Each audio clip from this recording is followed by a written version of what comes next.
kurban untuk mayit harus ada wasiat. Kalau tidak ada wasiat tidak boleh. Bismillahirrahmanirrahim. Bicara mengenai kurban. Ia bidhamil hamzati wa kasriha ma tashdidil ya wa takhfifiha. Bisa dibaca dengan udhiyah atau udhiyah, adhiyah atau adhiyah, 4 lughah. Ma adalah binatang yudbahu yang disembelih minan na'ami dari ternak. Na'am itu bahimatul an'am, an'am jamaknya na'am. Ada suratul an'am. Na'am beda dengan ni'am. Kalau ni'am jamaknya ni'mah. Kalau na'am itu adalah binatang ternak jenis unta, sapi, kambing. Dengan segala macam jenisnya tuh, nauknya itu. Taqarruban ilallahi ta'ala, semata-mata mendekatkan diri kepada Allah. Min yaumil aidi ila akhir ayamit tasyrik, dimulai tanggal 10 Dzulhijjah sampai 13 Dzulhijjah. Jadi waktunya kurban adalah 4 hari. Tanggal 10, 11, 12, 13 yaitu terbenamnya matahari, tanggal 13 Dzulhijjah. Apa itu udhiyah? Binatang jenis unta, sapi, kambing yang disembelih semata-mata supaya kita ini menjadi orang yang dekat dengan Allah, supaya kita ini menjadi orang yang dicintai oleh Allah Subhanahu wa taala. Maka dalam kurban itu dirasakan, namanya taqarruban ilallah, itu dirasakan. Berarti kalau kita ini punya kemampuan dan kita ini bisa kurban, maka kita ini pahalanya apa toh? Hasilnya apa toh? Hasilnya kita akan jadi orang yang lebih dekat kepada Allah Subhanahu wa taala. Orang tuh dekat dengan seorang bupati seneng, karena dekat dengan bupati nanti mudahlah dapat apa-apa yang kita perlukan. Apalagi dekat dengan presiden. Apalagi presidennya ini dermawan, kaya. Presidennya kaya, rajanya kaya, dermawan lagi. Maka orang dekat dengan raja, dengan presiden ini merasa, udahlah selesai masalah dunia saya. Nah, orang yang dekat dengan Allah Subhanahu wa taala, dekat dengan Allah itu berarti dekat dengan penguasa dunia, penguasa akhirat. Pencipta dunia, pencipta akhirat. Pencipta semua orang-orang yang kaya, yang menguasai semua para raja. Maka kalau kita ini dekat dengan Allah Subhanahu wa taala, selesai masalah dunia kita, selesai masalah kubur kita, selesai masalah akhirat kita. Salah bisa dipahami? Maka nanti akan dijelaskan siapa orang yang yang disunahkan berkurban. Kalau kita ini bicara siapa yang disunahkan berkurban, gak usah tengok kanan kiri siapa ya kira-kira. Tengok diri sendiri. Tengok diri sendiri. Orang seperti saya ini sunah kurban apa enggak? Jadi jangan kita ini sukanya apa? Sukanya tiap tahun cuma terima daging kurban. Sukanya cuma terima daging kurban. Al-yadul ulya khairu min ayatis sufla. Sedangkan dulu para sahabat Nabi sallallahu alaihi wasallam sukanya bukan terima daging kurban, sukanya kalau bisa menyembelih kurban. Nanti akan dibahas. Wa ya sunnatun 'alal kifayah in ta'addad ahlul bait. Hukumnya berkurban adalah sunnah kifayah apabila satu keluarga lebih dari satu orang. Fa yasqutu talabu fi fi'li wahidin rasyidin minhum. Maka gugurlah tuntutan perintah kurban dengan salah satu dari mereka sudah berkurban. Wa ila kalau satu rumah cuma satu orang, maka sunnatu ainin, hukumnya sunnah ain. Wa yukrahu tarkuha, dan makruh meninggalkan kurban. Lil khilafi fi wujubiha, karena perbedaan pendapat ulama mengenai wajibnya kurban. Wa min sama dari alasan inilah, dari alasan kurban itu diperselisihkan di kalangan ulama wajib atau sunnah. Jumhur ulama mengatakan sunnah. Sebagian ulama wajib bagi yang sudah mampu. Alasan inilah, kanat adala min shadaqati tatawwu'i, maka kurban itu jauh lebih utama, lebih besar pahalanya dibanding sedekah sunnah biasa. Nah, sedangkan yang dikatakan ahlul bait itu apa? Di bawahnya itu ar-rajihu annal murada bi ahlil baituna ma yajma'hum nafqatu munfikin wahidin walau tabarru'an.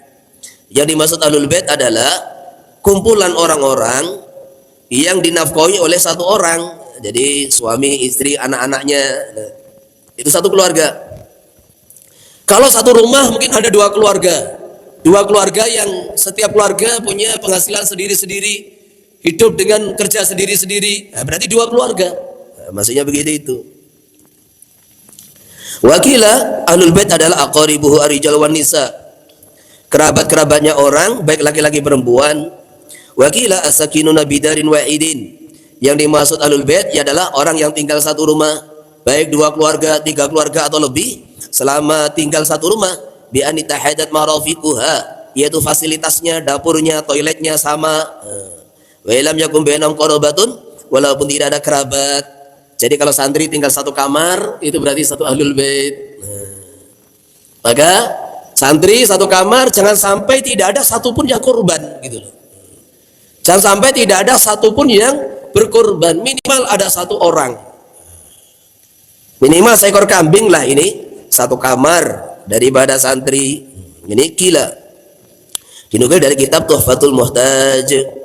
Wala talzamu illa binadri, tidak wajib kurban kecuali dinadarkan. Kayak kula lillahi alayya an udhiya bi hadil baqarati masalan, hanya untuk Allah aku wajibkan atas diriku untuk kurban dengan seekor sapi ini umpamanya.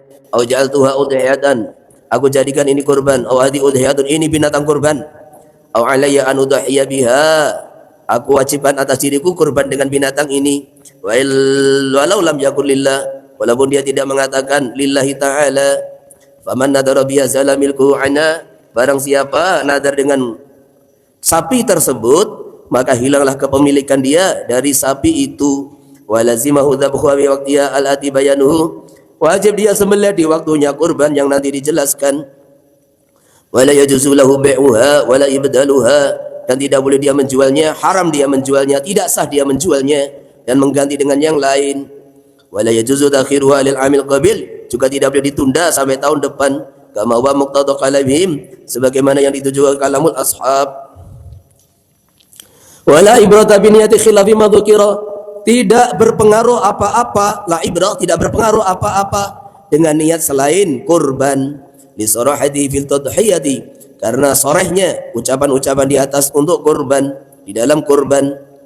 Wa hina idin fa ma yaqu fi alsinatil awam katsira, maka ketika orang mengatakan ucapan-ucapan di atas, hanya untuk Allah aku nadarkan ini, aku jadikan kurban, ini kurban, nah, gitu aja, ini kurban, aku wajib pada atas diriku kurban dengan binatang ini soreh semua kurban.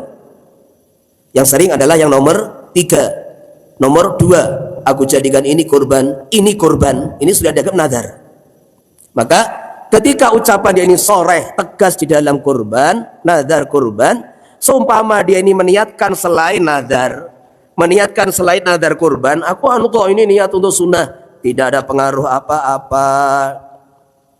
Sehingga wakina idin ketika dihukumi kurban, nadar kurban, fama yaqa fi alsinatil awam katsiran, apa yang terjadi dalam lisannya orang sering terjadi, katsiran sering terjadi dalam lisannya orang awam, min syira'ihim ma yuriduna tadhiyata bihi, yaitu mereka membeli binatang yang mereka inginkan untuk dijadikan kurban. Wa kullu man sa'alahum anha yaquluna la, setiap orang yang bertanya kepada mereka anha, mengenai binatang tersebut, yaqulunya, maka orang apa menjawab, lahu kepada sa'il, man sa'ala, kita beli kambing, kita pelihara kambing. Nah, beli kambing, pelihara kambing.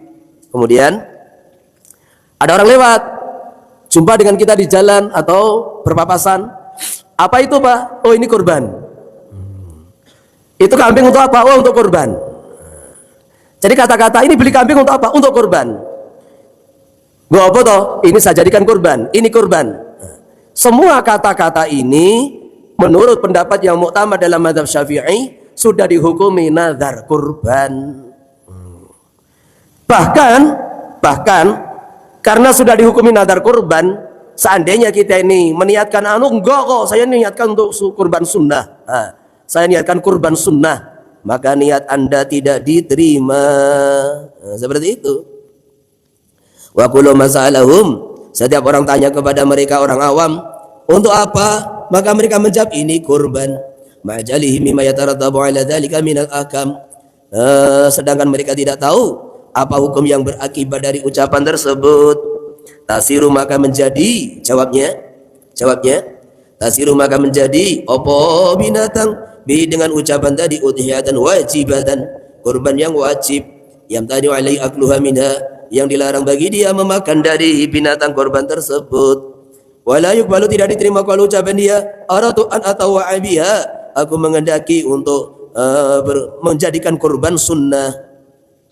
Khilafan libadihi, berbeda dengan pendapat sebagian ulama. Maksudnya, jadi kata-kata tidak diterima itu ada khilafiyat. Yang muktamad ya begitu, nggak diterima. Niat-niat selain kurban tidak diterima. Tetapi di bawah itu qala al-Adra'i kalamuhum dhahirun bi anna insya wa wa bil iqrari ashbahu wastahsanu bil qala'id qala wa min yukhadu anna in arada anni uridu tadhiyata bi tatawu'an kama wa urfun nasil mutaridu bima yakhuduna lidzalik humila ala ma arada wa qad aftal al-Bulkini wal Maraghi wal bi annaha la tasiru mangduratan bi qali hadi udhiyati bi idafiyah ilaihi Bughyatul Mustarsidin dan Tuhfatul Muhtaj.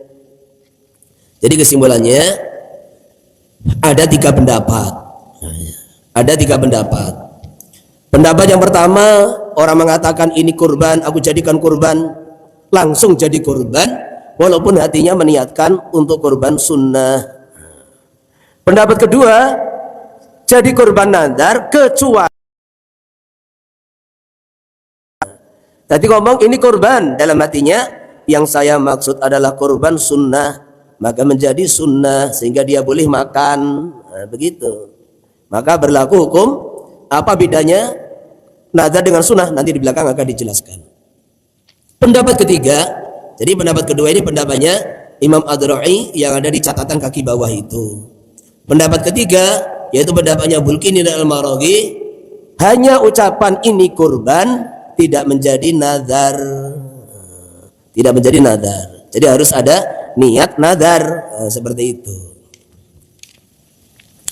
Wal aslu biha qabla al-ijma'. Makanya kalau kita ini ditanya orang supaya ini tidak diperselisihkan hukumnya, yaitu kalau ditanya orang bagaimana, untuk apa itu Bang, Pak? Untuk kurban sunnah. Nah, udah gitu aja. Untuk kurban sunnah, untuk kurban tatawwu'. Nah, gitu. Jadi itu apa? Duduk masail di masjid tetapi mendengarkan dari rumahnya. Maka sekarang ini ya tidak semua orang bisa duduk di sini. Tidak semua orang bisa duduk di sini. Tetapi bisa lihat lewat live apa, ya istifadah lah.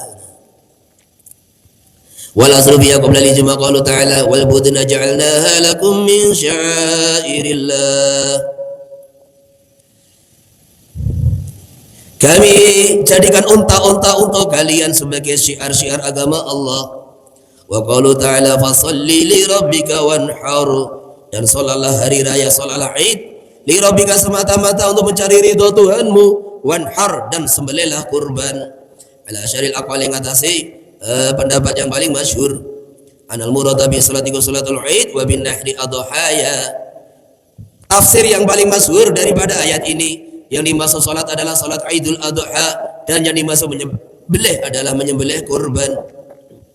Wa khabaru Muslimin anna sallallahu alaihi wasallam dhaha bi kabshaini amlahaini aqranaini. Beliau menyembelih dua kambing domba amlahaini yang berwarna putih, berwarna putih manis. Maksudnya ya cantiknya kambing ya begitu. Aqranaini yang bertanduk. Ada bahahuma, yang beliau menyembelih keduanya biyadi, dengan tangan beliau yang mulia. Wasama, beliau membaca bismillah, wa kabara, membaca takbir, wa wada'a rijlahu ala sifahihima, dan meletakkan kakinya di atas tempongnya. Wa khabaru Tirmidzi wal Hakim anna Nabiy sallallahu alaihi wasallam qala ma'amila ibnu adam ya man nahri min amalin ahabba ilallah min iraqatid dam.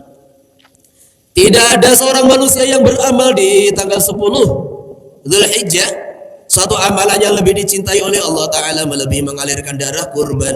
Wa inna la ta'ti yaumil qiyamati bi quruniha wa adlafiha, dan binatang kurban akan datang di hari kiamat beserta tanduk dan kukunya.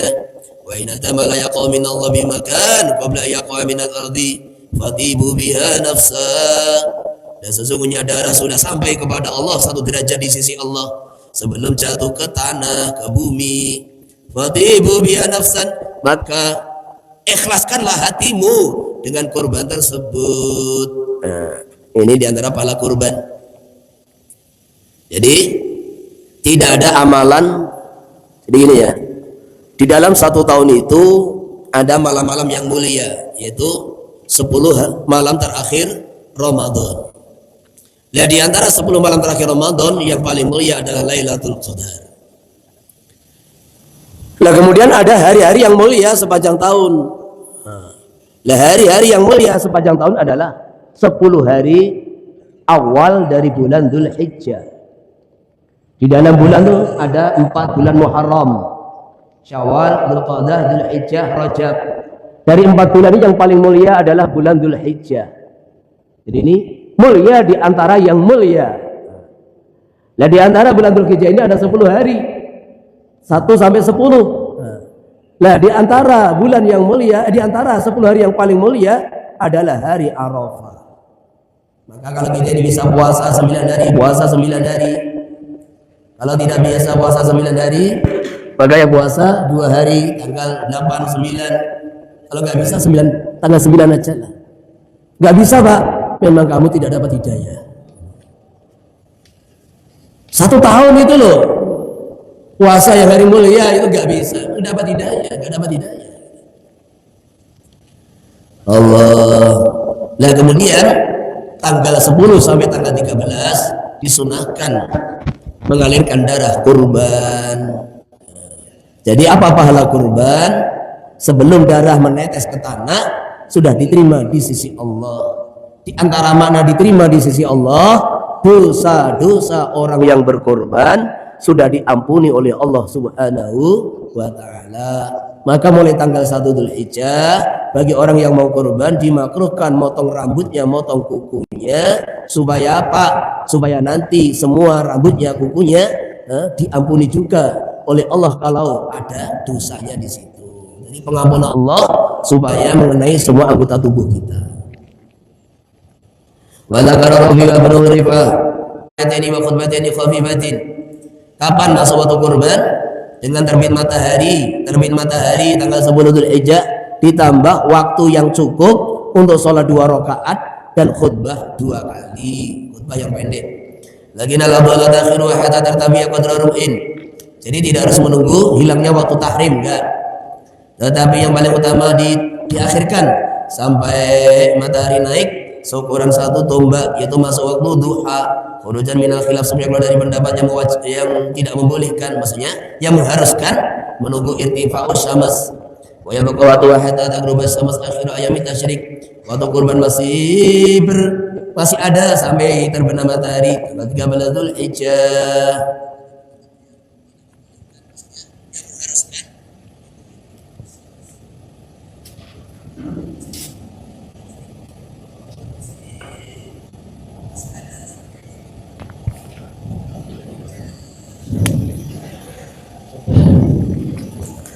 Wa inna ma tasanu li kulli mukallafin rasidin hurin mustati'in 'alaiha. Sekarang bicara siapa yang disunahkan berkorban. 1. Orang Islam. 2. Balik. 3. Berakal. 4. Rasyidun. 5. Merdeka. 6. Mampu. Mampu itu nanti artinya apa? Orang yang punya kelebihan dari nafkah di hari itu. Jadi ada 6 ini. Setiap orang Islam balik, akil, merdeka, terus rasyid dan mampu. Jadi rasyid yang dimaksud adalah bisa bertasarruf. Fala yukhatabu bi kabirun aw sabiyun. Maka tidak diperintahkan kurban orang kafir, anak kecil, orang gila, orang yang tidak bisa mengelola hartanya. Ghairu rasyid itu maksudnya safi. Safi itu orang yang belum bisa mengelola hartanya.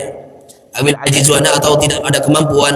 Naam, lil wali adadhiyatu an maulihi min mali nafsihi.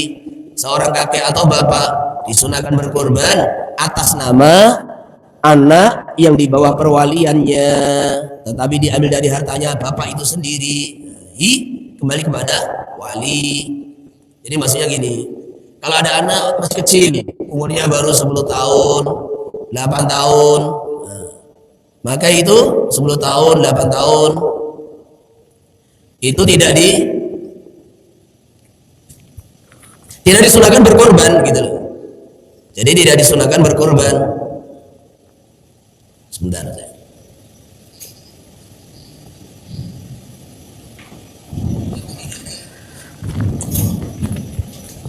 Jadi kalau ada anak umur 7 tahun, 8 tahun, dia tidak dianjurkan berkorban, juga tidak boleh korban.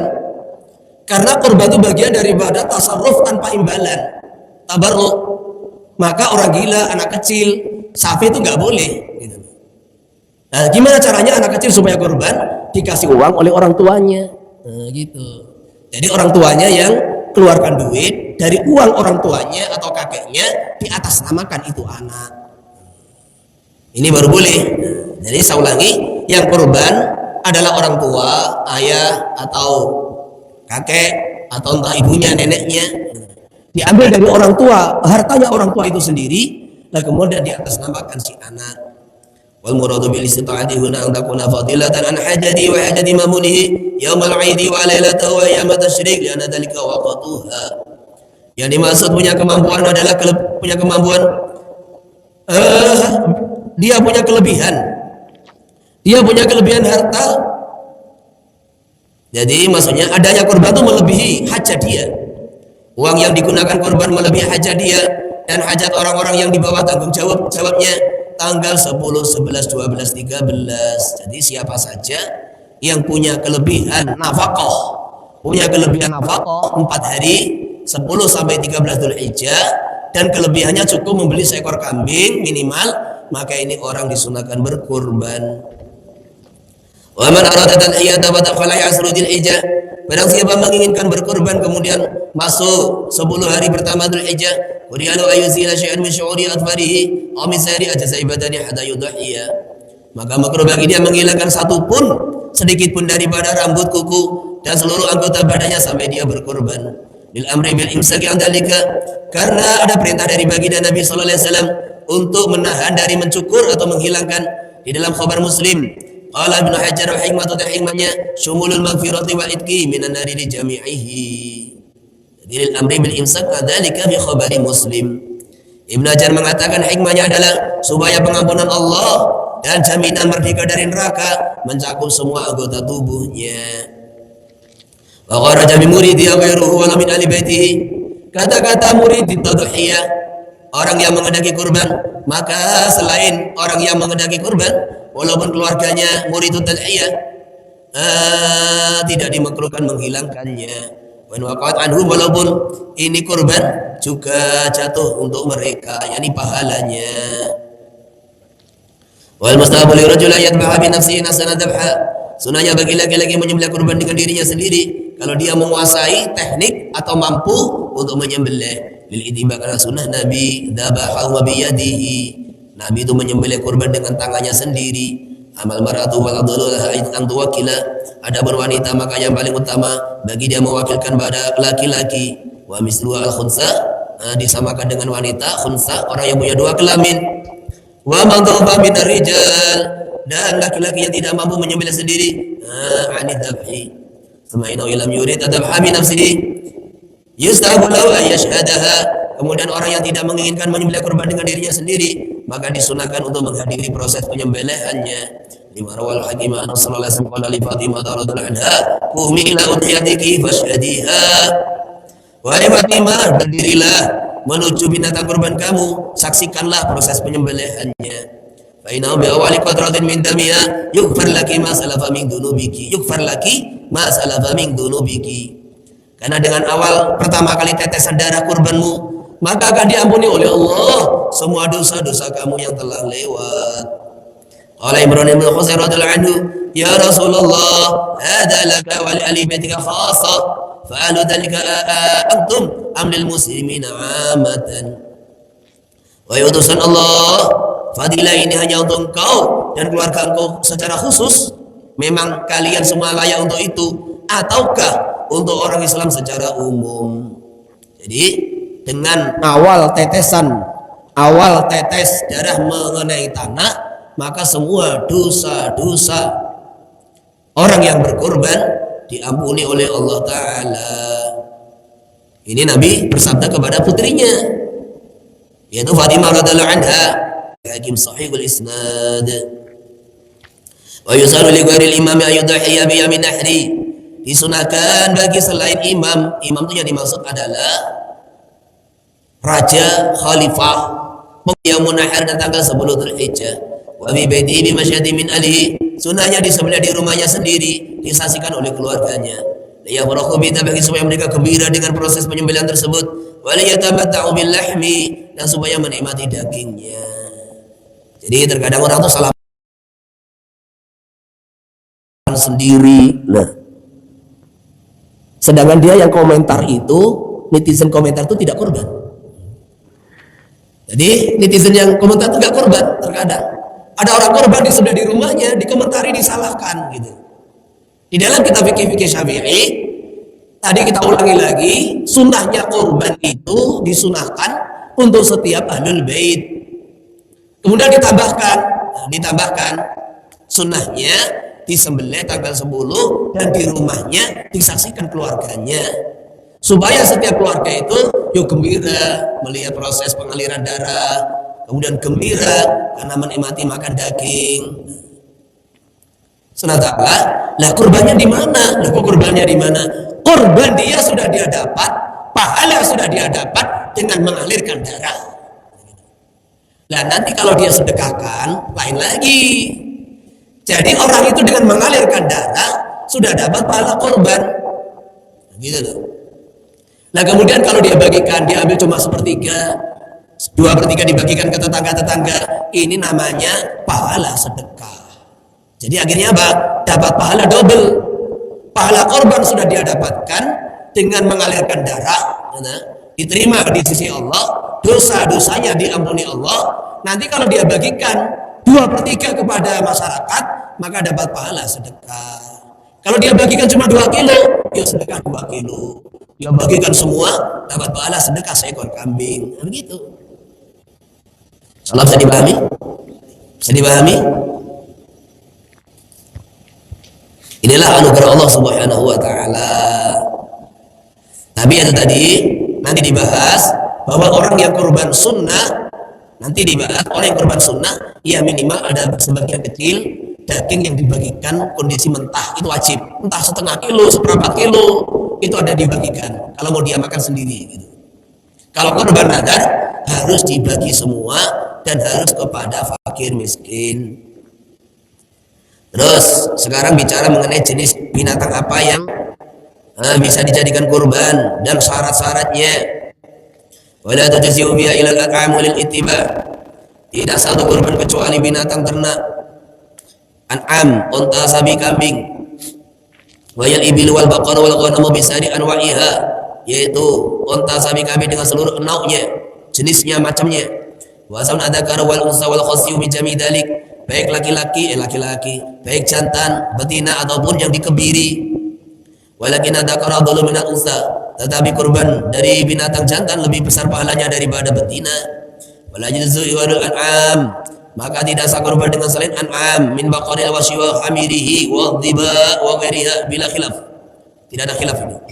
Contohnya baqaril washi, banteng, hamirihi zebra. Jadi keledai itu ada keledai liar, ada keledai jinak.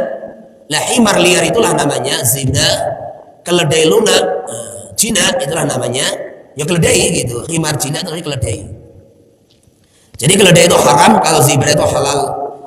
Wadhiba dan kijang ini tidak boleh semua, tidak sah dan tidak boleh. Wistaratu bil istimalu 5 sinina wa ta'nu bi sadi. Unta yang sah untuk kurban itu harus umur 5 tahun masuk tahun ke-6. Ini perlu diperhatikan. Banyak di antara kita ini haji di Mekah, kemudian senang saya bisa kurban unta. Nah, itu kalau beli unta di Mekah harus dicek umurnya berapa. Ternyata dibelikan unta umur 3 tahun juga sah gitu. Jadi unta yang sah untuk kurban itu minimal umur 5 tahun sempurna, sudah masuk tahun ke-6. Wabil baqari istimalu sanatin wa ta'lu bi tsalisa. Syaratnya kurun sapi sempurna 2 tahun, 2 tahun komariah, masuk tahun ke-3. Bukan poel, bukan. Cari sapi itu walaupun poel tetap tidak sah gitu loh. Sapi harus 2 tahun. 2 tahun sempurna, tahun komariah. Tahun komariah itu jumlah harinya 355 hari kali 2. Ini harus sempurna. Kurang 1 bulan, kurang 10 hari tidak sah. Ini poin penting. Awabi itu disimalu sanatin wa ta'nu bis tsaniyah fil sahih. Kemudian jenis domba Jadi domba yang berbulu wol itu sempurna 1 tahun masuk tahun kedua, menurut pendapat Asam yang diunggulkan. Jadi ada beberapa pendapat kalau domba ini agak longgar ini. Jadi minimal umur 1 tahun. Tapi dalam pendapat yang lemah ada yang mengatakan 8 bulan, 6 bulan itu ada yang membolehkan. Ini domba. Wabil ma'zi, jenis kambing kacang atau kambing yang rambut begitu. Jadi kambing kacang atau kambing yang rambut. Istighmalu sanatain, sempurna 2 tahun, masuk tahun ketiga. Tapi ada yang mengatakan 1 tahun, ada yang bolehkan. Jadi kesimpulannya pendapat utama dalam mazhab kambing itu ada 2 kan, ada domba, ada rambut mas. Kambing jenis domba itu minimal 1 tahun, masuk tahun kedua. Satu pendapat ada yang bolehkan umurnya 8 bulan atau 6 bulan. Ini pendapat yang lemah dalam mazhab. Adapun kambing jenis rambut, bulu rambut bukan wool, ini minimal 2 tahun. Tapi ada yang mengatakan satu pendapat yang lemah, sebagaimana dalam kitab Majmu' umur 1 tahun. Naam, lau ziyadanu. Tetapi ketika kambing domba ini sudah poel, yaitu sudah tanggal gigi depannya, qabla tamami sanati, sebelum 1 tahun ajza fil udhiyati, maka sah untuk kurban. Wala yujzi wal jaza'u fil ibli wal baqari wal ma'zi qabla sinih al madhkuri. Adapun binatang yang poel, sapi, unta, terus kambing kacang, kambing rambut, ini kalau poel sebelum sampai umurnya maka tidak sah. Ini dalam semua madhab. Jadi tadi umurnya saya sampaikan, khilafnya saya sampaikan. Maka kalau belum sampai umurnya, poel di dalam binatang jenis unta, sapi, kambing kacang, kambing rambut itu tidak sah.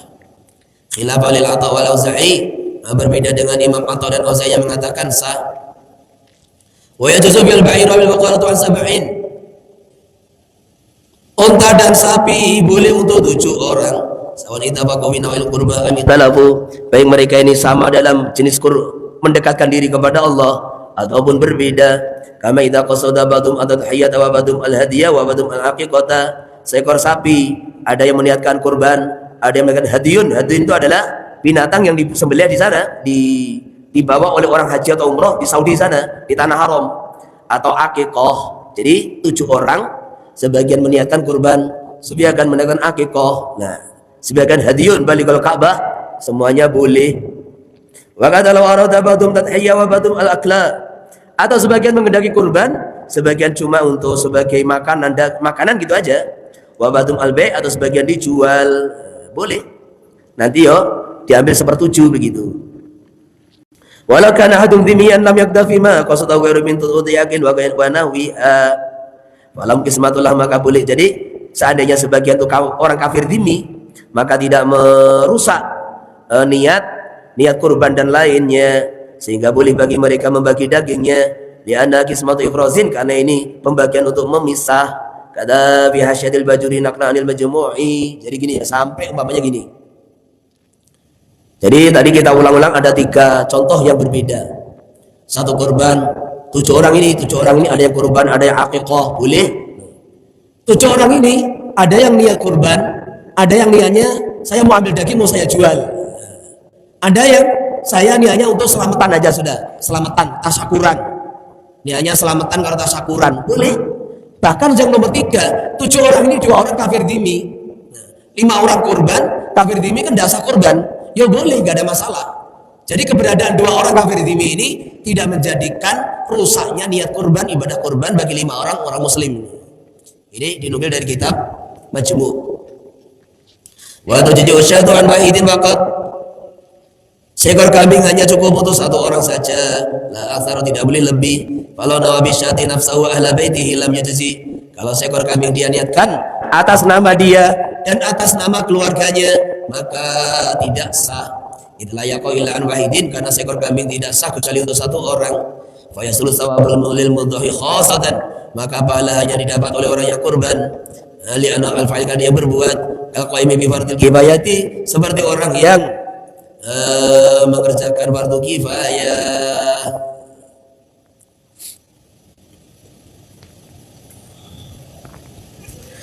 Walau dzabha sanani anhuma syataini, kalau ada dua orang kurban 2 ekor kambing, musya'ataini yang belum ditentukan, bainahuma di antara keduanya, lam yujzima maka tidak mencukupi keduanya, li'anna kullan minhuma lam yadbah syatan kamilatan, karena masing-masing dari keduanya tidak menyembelih seekor kambing yang sempurna.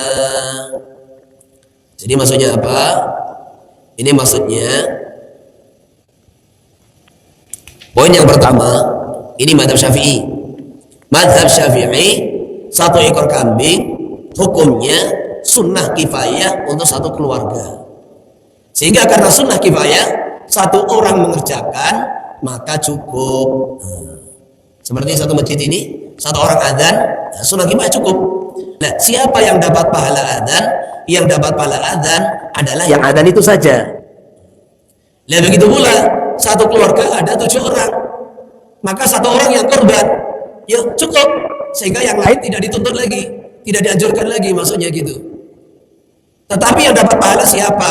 Yang dapat pahala hanyalah orang yang korban. Dan tidak boleh 1 kambing, seekor kambing diniatkan untuk 1 keluarga, di atas namakan gitu. Dan yang boleh apanya? Yang boleh pahalanya. Jadi saya korban atas nama saya, sudah, kemudian pahalanya saya niatkan untuk keluarga, itu boleh. Jadi yang diniatkan bukan korbannya, yang diniatkan, yang dihadiahkan adalah pahala korban. Ini mazhab Syafi'i. Adapun mazhab Hambali menyatakan 1 ekor kambing boleh di atas namakan 1 keluarga. Jadi ini khilafiyat. Terus yang kedua, kalau 2 orang punya 2 ekor kambing, tetapi belum ditentukan ini milik siapa. Ini kambing berdua milik kita berdua, maka kita korbankan untuk kita berdua. Nggak boleh. Jadi harus dibagi dulu. Ini milik saya, korban saya. Ini untuk kamu, korban kamu. Jadi harus ditentukan dulu. Tanpa ditentukan, nggak boleh. Wa ma khabar muslimin. Adapun khabar Muslim annahu dha'a bi kabshaini wa qala Allah ma taqabbal min Muhammadin wa ali Muhammadin wa min ummati Muhammadin. Adapun hadis riwayat Muslim yang menjelaskan bahwa baginda Nabi sallallahu alaihi wasallam korban 2 ekor kambing, kemudian selesai korban beliau berdoa, ya Allah terimalah ini dari Muhammad, dari keluarga Muhammad dan dari umatnya Muhammad. Iku fa mahmulun, diartikan ala tasyrik fi thawab, menyertakan, tasyrik menyertakan artinya. Syaraka yusyariku tasyrikan, menyertakan fi thawab di dalam pahala. Wa huwa jaizun, ini boleh dalam mazhab Syafi'i.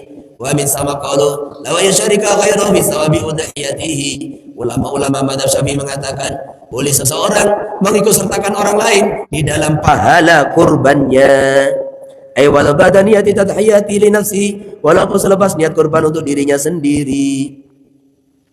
Wa dalu ba'irun, yang paling utama adalah seekor unta, kemudian sapi, sumadun tsumma ma'zun. Jadi maksudnya gini, kurban yang paling besar pahalanya 1 orang 1 ekor unta, bukan iuran, bukan. 1 orang 1 ekor unta. Kemudian yang kedua 1 orang 1 ekor sapi. Kemudian 1 orang seekor domba. Terakhir ma'zun, kambing kacang atau kambing rambut itu.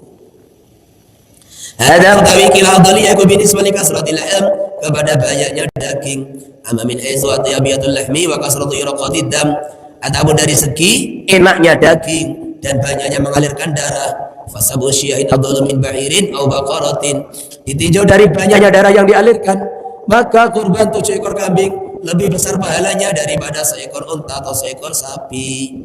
Wa syadun adlu min musyarakatin bi ba'irin aw baqaratin, 1 orang kurban seekor kambing lebih besar pahalanya daripada berserikat 7 orang, maksudnya kita bergabung 7 orang membeli seekor unta atau sapi.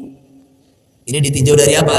Ditinjau, jadi gini ya, kalau ada orang bertanya, Pak, saya 1 orang kurban seekor sapi dengan 7 ekor kambing, utama mana? Nah, kan gitu kan pertanyaannya. Atau saya ini 7 orang ini membeli seekor sapi dengan masing-masing membeli seekor kambing, nah, utama mana? Maka jawabannya ditafsil.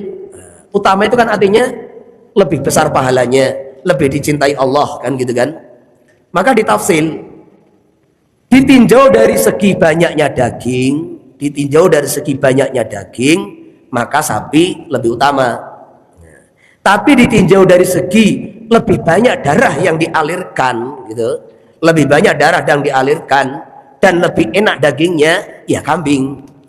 Jadi kita ini jawab, Anda bertanya dari segi apanya, nah gitu. Sehingga jawabannya bisa berbeda. Tambihun istiqsaru qimati bil udhiyati bina'in afdhalu min istiqsaril adadi minhu. Maksudnya apa?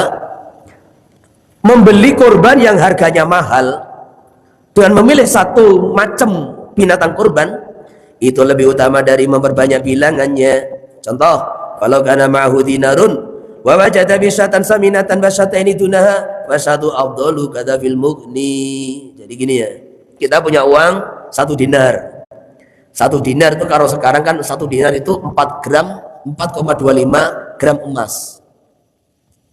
Kalau harga emas sekarang umpamanya 2.500.000, 2.500.000, maka 1 dinar itu ya sekitar 10 juta sekian.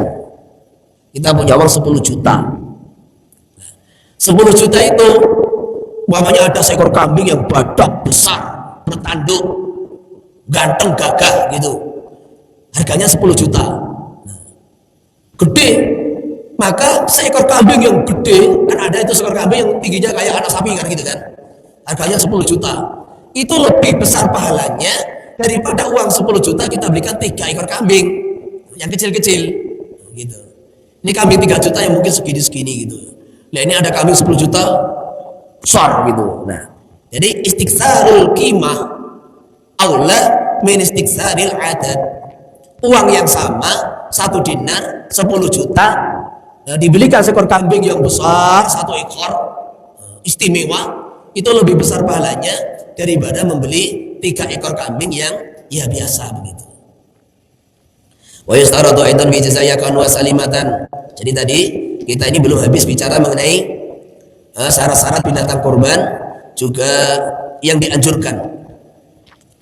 Kalau salimatan min kulli aibin yaqusullah ma khairu mimma yuqalu. Adanya binatang kurban ini selama dari cacat yang bisa mengurangi daging atau mengurangi bagian yang biasa dimakan.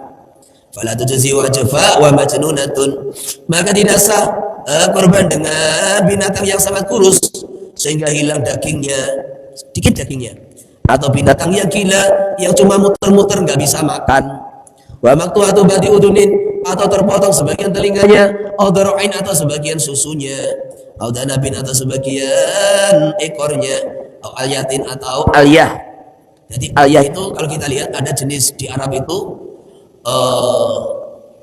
kambing yang ekornya berlemak, aliyah itu. Kalau di sini namanya kambing Australia gitu kan. Jadi ada lemak tunggal, ada lemaknya itu double gitu. Dan lemak itulah kesukaan orang Arab. Orang Arab itu suka makan lemak begitu itu. Entah itu lemak di punuk unta atau lemak yang ada di ekor kambing begitu. Lidha bitusin makulin minha, karena hilangnya satu bagian yang bisa dimakan dari binatang. Wa qadal makhluqatu bila udunin, begitu pula tidak sah binatang yang diciptakan Allah tanpa telinga. Jadi gini ya. Ini khilafiyat. Sering di negara kita ini sapi atau kambing sebagai tanda ini sudah lulus tes sehat atau apa, malah dipotong telinganya, nah gitu loh. Jadi ketika kambing diperiksa ini sebagai tanda lulus tes, lulus pemeriksaan, malah dipotong telinganya. Ini sebetulnya satu tindakan yang tidak dibenarkan gitu loh. Nah kalau di Arab dulu sebagai tanda terkadang tuh dicop di bulunya. Nah, jadi dicop bulunya ini sudah lulus pemeriksaan begitu. Jadi yang dicas itu bulunya, bukan apa itu namanya, kulitnya bukan, bulunya aja gitu. Cep nggak terlalu ditekan. Tanda ini lulus tes begitu, lulus pemeriksaan. Nah kenapa ini bermasalah? Karena dalam mazhab Syafi'i itu kambing yang terpotong telinganya walaupun sedikit itu tidak sah untuk kurban. Tidak sah untuk kurban. Karena telinga termasuk bagian yang bisa dimakan. Jadi tidak ada cacat yang menjadikan asbab berkurangnya dagingnya atau bagian yang biasa dimakan, begitu.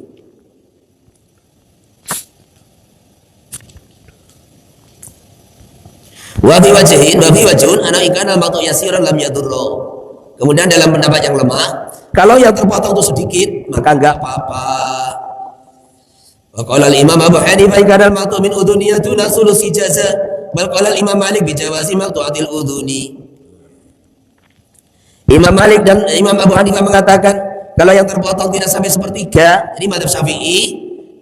Jadi kesimpulannya di sini mazhab Syafi'i yang muktamad, yang paling kuat, nggak boleh, nggak sah kalau ada terpotong telinganya walaupun sedikit. Pendapat kedua boleh kalau yang terpotong sedikit. Pendapat ketiga Imam Abu Hanifah boleh kalau yang terpotong tidak sampai sepertiga telinga. Bahkan pendapat Imam Malik paling longgar di mana boleh kurban dengan binatang yang terpotong telinganya, jadi sampai habis telinganya sama sekali, ini boleh, longgar.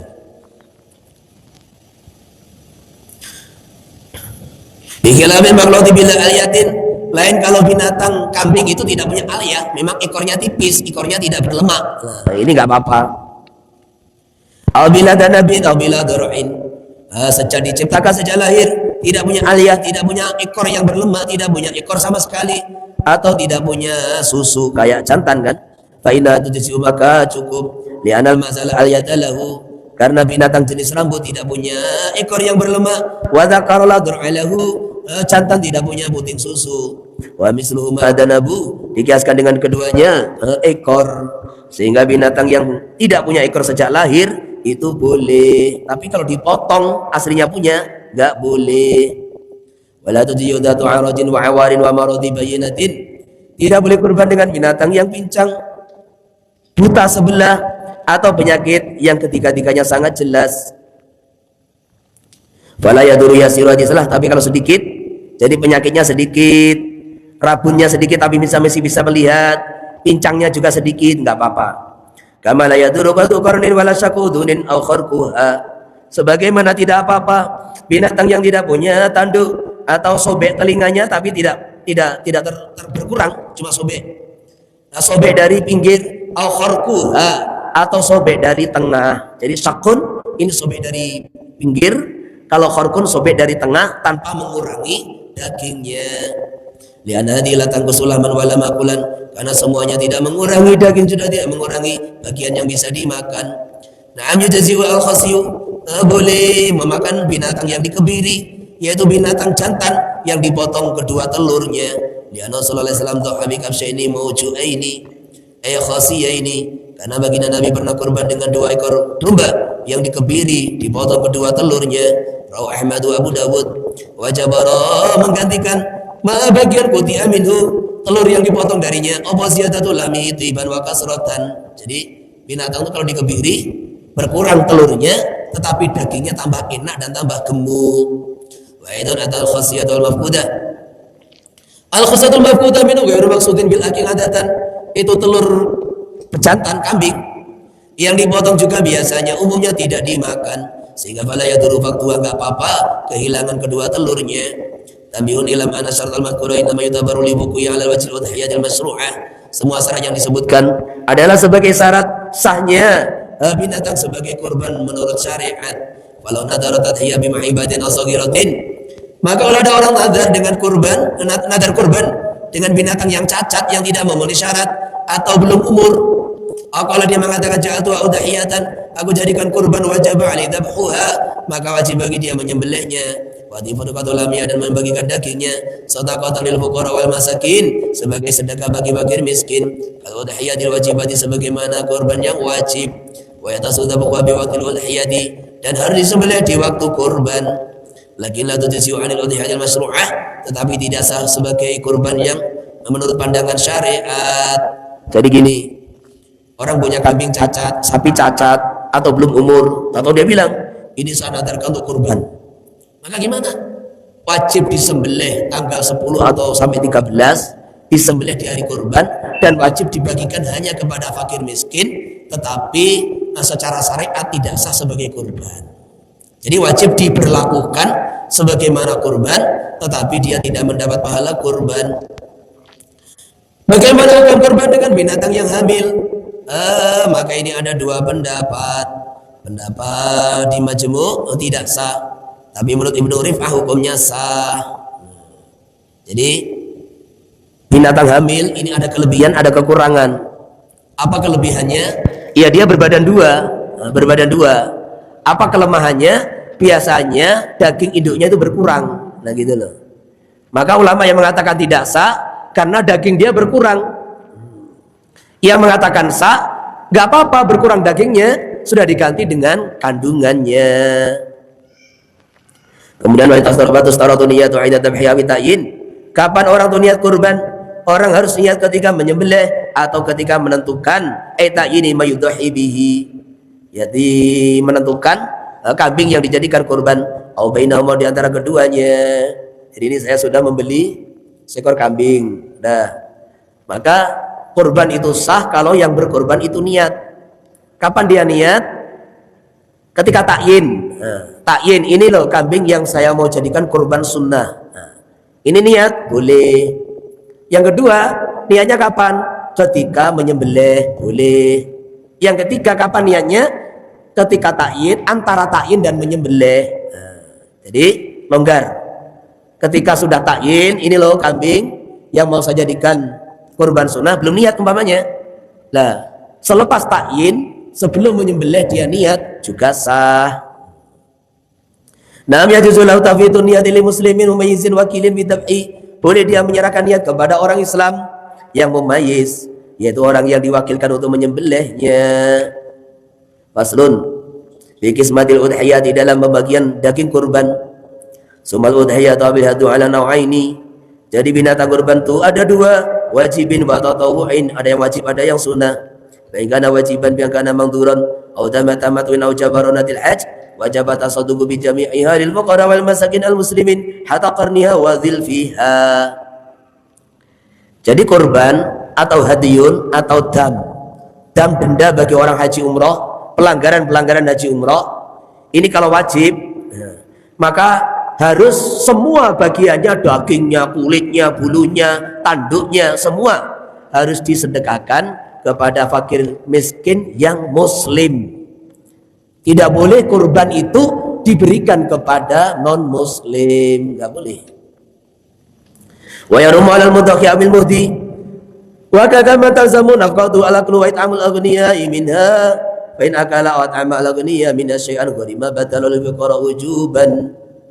Orang yang kurban, keluarga orang yang kurban, saya ulangi, orang yang kurban, keluarga orang yang kurban, yang dimaksud adalah yang di bawah nafkah dalam tanggung jawabnya, tidak boleh sedikit pun makan kurban wajib, kurban nadar, dam, tidak boleh.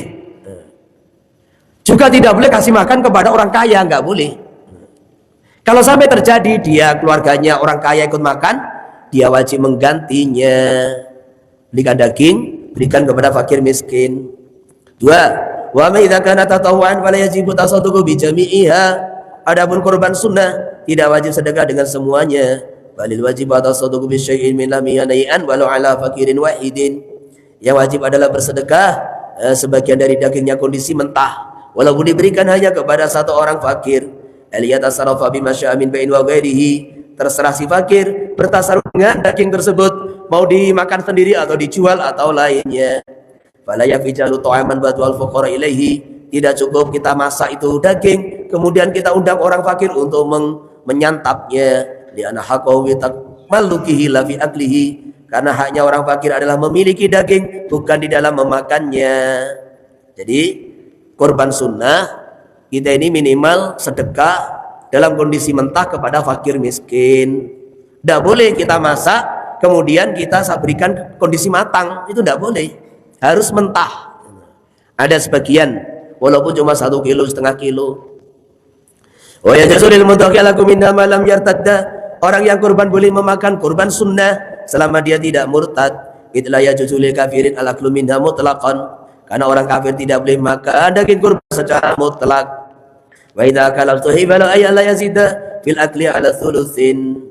Jadi ini orang kafir tidak boleh dikasih bagian dari binatang kurban, entah itu wajib atau sunnah. Loh, tapi Pak, terkadang kita ini punya tetangga yang dia ini non muslim, terus gimana caranya? Nah, ini solusinya. Solusinya binatang kurban kita kasihkan ini tetangga yang miskin kan gitu kan. Sudah, ini non muslim, ini tetangga yang miskin, udah. Gimana caranya? Nah, kita kan juga harus toleransi bertetangga. Bagaimana? Kalau kita bagikan langsung dari mudhohi, dari panitia kepada orang kafir, nggak boleh. Caranya gimana? Ya kita kasih khilah, kita berikan pada orang fakir ini kasih 2 bagian gitu ya, 2 bagian. Nah, maksudnya apa? Nanti ini kita berikan 2 bagian untuk kamu. Nah, dan nanti bagian kamu yang 1 bagian sedekahkan kepada orang non muslim. Jadi yang diberikan itu adalah bagiannya ini, miliknya si fakir. Karena tadi si fakir kita jelaskan, si fakir ini ketika terima di bidang daging kurban, boleh dia makan sendiri, boleh dia jual, boleh diberikan orang lain, terserah. Ini diantara solusi. Yang kedua, kita sembelih lagi daging yang bukan kurban, selamatan gitu aja kan gitu kan. Kayak mamanya tuh terkadang di masjid kita itu ada orang non muslim, Pak saya ikut kurban, silahkan. Silahkan. Nah, orang non muslim dia ikut kirim kambing, kirim sapi, katanya niat kurban, maka ini tidak menjadi kurban, ya satu laham, bakarul laham gitu. Ya kayak selamatan begitu, menyembelih mau diambil dagingnya. Lah dagingnya kurbannya orang non muslim inilah dibagi ke siapa saja boleh gitu. Dibagikan ke muslim, non muslim boleh. Nah, jadi solusi kedua, kita sembelih sapi khusus, kambing khusus, ini bukan kurban, nanti kita bagi-bagikan kepada tetangga-tetangga yang non muslim. Wa yajuzu nanti wa idza kana ketika orang kurban sunnah ikut makan disunahkan tidak makan melebihi sepertiga. Nah, afdalu ayat as-sadaqah bi jami'iha ila luqaman yasiratan yatabarraku bi akliha. Yang paling utama semua disedekahkan kecuali beberapa suap yang ini ambil berkah untuk memakannya. Wa tu'alaina tilkal luqaminal kabidi, dan beberapa suap tadi diambil dari hatinya. Wa yajuzu at'amul aghniya al-muslimi min hanayan wa matqan. Kemudian kurban sunnah boleh diberikan kepada orang kaya yang muslim, baik kondisi mentah atau kondisi masak. Fala yajuzu tamlikuhu min syai'an, tidak boleh memberikan hak milik kepada orang kaya. Wa yursilu ilaihim ala sabilil hadiyati, tetapi dikirim kepada orang kaya yang muslim sebagai hadiah. Apa bedanya? Fala yatasarrafun bil bai' wa nawihi, tidak boleh dia mentasarrufkan dan cara menjual atau semisalnya. Babinawi aklin wa tasadduqin wa diyafatil muslimin ghaniyan aw fakirin. Jadi orang kaya ini kalau terima daging kurban, bedanya apa? Boleh terima mentah, boleh terima matang. Yang pertama. Yang kedua, boleh dia makan, boleh dia untuk menjamu tamu, boleh dia sedekahkan, boleh. Jadi seperti itu. Karena li ana ghayata anukal mudhi, karena orang kaya ini seperti orang yang kurban. Walau dhala tasarrufu bi jildiha, yang paling afdal ada sedekah dengan kulitnya. Walau ayyan tafiya bi nafsihi, orang yang kurban boleh ambil manfaat sendiri dengan kulitnya. Wa yarumu alaihi wa ala nabi warisihi, haram bagi orang yang kurban dan ahli warisnya bai'uhu menjualnya. Kasari ajazai, sebagaimana haram menjual bagian-bagian dari tubuh orang yang kurban, dari tubuhnya binatang kurban. Jadi bagaimana hukum menjual kulit daging kurban? Jawabnya tidak boleh, tidak boleh. Orang yang kurban boleh ambil manfaat sendiri atau disedekahkan kepada fakir miskin. Maka ini panitia ini gimana? Jadi panitia nanti sebetulnya dia tidak boleh menjual itu kulit kurban, nggak boleh, apalagi dijual untuk dipakai sendiri, nggak boleh. Nah solusinya gimana? Dia data beberapa, di antara solusi ya, dia data beberapa orang fakir, 10 orang, mungkin orang-orang fakir, janda, fakir, miskin, 10 orang, dia data dan dia kasih tahu bapak-bapak, nanti bapak akan dapat apa itu namanya kulit dari binatang kurban di masjid. Nah, nanti bapak jual sendiri atau bapak wakilkan ke kita. Nah, bapak wakilkan ke kita, kan gitu kan? Untuk kita bertasarruf, kita menjualkan, nanti uangnya saya bagikan ke bapak-bapak, ibu-ibu. Nah, ya udah kita pasrah aja kan gitu. Nah, sehingga nanti kalau panitia itu dapat kulit kurban, itu dia jual ini sebagai wakilnya fakir miskin tersebut, dan uangnya harus diberikan kepada mereka. Jadi seperti itu. Adapun panitia ini menjual atas nama dia sendiri, walaupun dengan izin oleh orang yang kurban, itu tidak boleh. Tidak boleh. Walaupun dengan izin orang yang kurban, itu tidak boleh.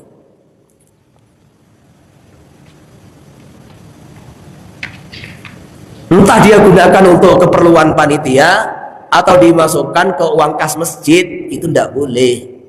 Karena apa? Karena kulit kurban tidak boleh dijual sebagaimana dagingnya atau yang lainnya.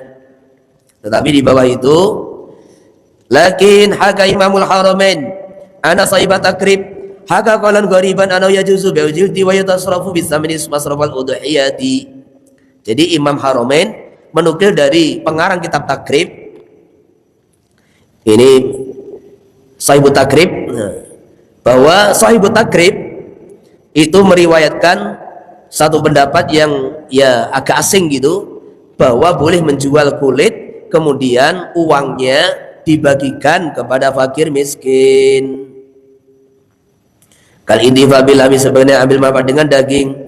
Maka itu asab anil Imam Abi Hanifah anau yajuzu bi'u masyamina pada dab'iyah wa yutasaddaqu bi thamanihi. Dari kita majmu'. Jadi dari kita majmu' itu Imam Abu Hanifah. Jadi Ashab Syafi'i menukil dari Imam Abu Hanifah. Imam Abu Hanifah membolehkan menjual daging kurban, syaratnya dibagikan kepada fakir miskin. Jadi seumpama metode yang pertama tadi kita nggak bisa, panitia boleh taklid kepada Imam Abu Hanifah atau taklid kepada pengarang kitab At-Takrib, yang dinukil oleh Imam Nawawi dalam kitab Majmu' untuk menjual daging kurban. Yang penting uangnya harus dibagikan kepada fakir miskin.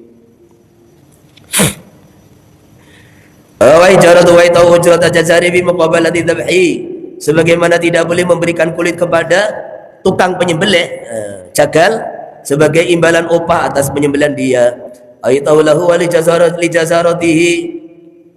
Jadi apa beda jazar dengan tabah? Jadi memberikan kulit kepada tukang penyembelih atau memberikan kulit kepada tukang yang mencincang-cincang itu juga tidak boleh sebagai upah. Lisyadin nahyi anu kana sahnya larangan dari itu. Amma idza atawa ujratahu litabhi. Adapun kalau si tukang penyembelih dikasih uang sendiri, dikasih uang sendiri, ini upah menyembelih, ini upah mencincang-cincang. Jadi makanya di masjid saya sendiri ini sudah bertahun-tahun saya mengelola itu mengenai panitia kurban. Maka setiap orang yang berkurban kita kenakan juga biaya pengenangan kurban. Jadi iuran sekian, banyak terkumpul 3 juta, terkumpul 21 juta. Sejak awal sudah kita kasih tahu, nanti yang dibelikan sapi ya harga 20, 21 kan gitu, 20.500.000 kan gitu. Sehingga masih ada sisa. Lah sisa itu kita gunakan untuk biaya operasional. Lah di antara biaya operasional adalah memberi upah kepada orang yang menyembelih dan orang yang mencincang-cincang daging kurban. Nah, supaya apa? Supaya tidak menjadikan ini daging sebagai upah orang-orang yang menangani itu daging kurban. Amma idza tawjuratu lidabhi. Adapun kalau dia sudah memberi upahnya jazar, upah menyembelih, dikasih upah yang lain. Suma atau alama, kemudian juga dikasih daging karena dia ini orang fakir, karena dia ini likauni fakiran, orang fakir, jaza maka boleh. Kama yadfa'u ila ghairi minal fuqara, sebagaimana boleh menyerahkan daging kepada orang fakir yang lain. Qala Zakaria bi Sarqi Raudi wa dhahirun anna mahalla dzalika idza duha nafsihi. Itu kalau dia ini kurban untuk dirinya sendiri. Amma idza duha an ghairi bi idnihi kama yatina sabiya. Adapun kalau dia ini kurban untuk orang lain seperti kurban untuk mayit yang berwasiat kepadanya, falaysa lahu li ghairi minal aghniya al aklu minha. Maka daging kurban wajib disedekahkan kepada fakir miskin, orang yang kurban, dan orang kaya tidak boleh makan darinya. Wa bisral qafal fil mayyit wa ala labi anal udayya wa qadanhu. Alasannya kurban sah untuk mayit, fala yahilu aklu minna ila bidnihi, maka tidak halal memakan dari kurban kecuali dengan izinnya mayit. Wa qata, terus sedangkan mayit tidak bisa dimintai izin. sehingga fayajibu tasadduqu biha anhu, wajib bersedekah dengan semua binatang daging kurban yang di atas namakan mayit. Ila man la taqdi hanil ghairi al hayy bi ghaidnihi, tidak sah kurban untuk orang lain yang masih hidup kecuali dengan izinnya orang yang bersangkutan. Wala an mayyitin illam yusibiha, dan tidak sah kurban untuk mayit kalau tidak ada wasiat dari mayit untuk kurban. Bain awsabiya jaza, kalau dia ini berwasiat maka boleh kurban untuk mayit. Jadi kesimpulannya, bagaimana hukum kurban untuk orang lain? Jawabnya ditafsil. Kalau ada izin dari yang bersangkutan boleh, kalau nggak ada izin nggak boleh. Ini pendapat muktamad. Jadi saya kurban untuk orang tua saya kurban atas nama anak saya yang sudah balik, harus minta izin, dapat izin. Saya kurban untuk mayit harus ada wasiat. Kalau tidak ada wasiat tidak boleh. Jadi saya kurban pakai uang saya, pakai harta saya atas nama orang lain, harus ada izin dari yang bersangkutan. Kalau orang lain sudah mati harus ada wasiat. Kalau tidak ada wasiat nggak sah. Ini yang muktamad. Tetapi waqala Abul Hasan Al-Abadi tasyu tadhiyya 'anil mayyiti mutlaqan, sah kurban untuk mayit secara mutlak. Sawun awsabiya amla, baik dia ini berwasiat atau tidak. Di anna durbun minan sadaqati, karena kurban itu bagian dari sedekah. Wa yatasi'u anhu wa tanfa'uhu wa tasilu ilaihi bil ijma'i. Abul Hasan Al-Abadi mengatakan boleh kurban untuk mayit, sah, boleh dan sah, baik wasiat atau tidak. Lah, apa argumen beliau? Apa alasan beliau? Karena memahami kurban itu nau'un minas sadaqah, bagian dari sedekah. Lah, sedangkan sedekah atas nama mayit itu sah menurut ijma dan bermanfaat menurut ijma ulama. Nah, ini alasannya. Maka kalau ditanya itu ya khilafiyat gitu aja. Waruyan Muhammad bin Isa as-Siraj, Adi Syahid Bukhari, salah satu gurunya Imam Bukhari, anu khatama 'ani Nabi sallallahu alaihi wasallam, beliau baca khataman Quran untuk Nabi aktsara min asyrati alafi khatmatin, lebih dari 10.000 khataman. Wa dhahanu misli dzalik, dan kurban untuk Nabi lebih dari 1.000 ekor binatang. Kata bil Mughni wal Majmu'i, faidatun qala Ibnul Marzuban, man akala ba'dal hayati wa tasaddaqa bi ba'dihha, barang siapa memakan sebagian kurbannya dan bersedekah dengan sebagian yang lain, hal yusabu ala jami'iha aw ala ma tasaddaqu bihi, apakah dapat pahala semua atau seukuran yang disedekahkan? Qala Rafi'i, bagi ayu qala law sawabu dhahiyah bil jami' wa sawabu tasadduqi bil ba'di. Sudah sampaikan tadi, dia dapat pahala kurban secara utuh sempurna dan pahala sedekah sesuai bilangan yang disedekahkan. Wa qala Nawawi, hadza alladhi qala Rafi'i was shawab. Pernyataan Imam Rafi inilah pendapat yang benar. Alladzi tasyhadu, yang bersaksi dengannya al ahadits wal qawaidu, beberapa hadis dan kaidah fiqhiyah, kata bil Majmu'.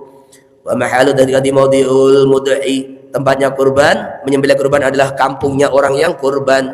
Sawangkana baladau aw maudiu fi safar, baik itu kotanya atau tempatnya dari safar. Wa bi naqlil udhiyah wal jani fi naqli zakat, bagaimana hukum memindah kurban? Maka dua pendapat sebagaimana hukum memindah zakat. Yang asal tidak boleh. Jadi gini ya, di mana orang berkurban, ya di mana dia berada. Di mana dia berada saat itu. Kalau dia berada sekarang di Pekanbaru, ya korban di Pekanbaru.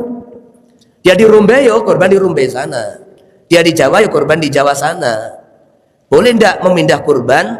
Kalau yang dimaksud adalah saya beli sapi di sini, saya tinggal di sini, kemudian sapinya diangkut ke Jambi, nah itulah ada khilafiyat, dua pendapat.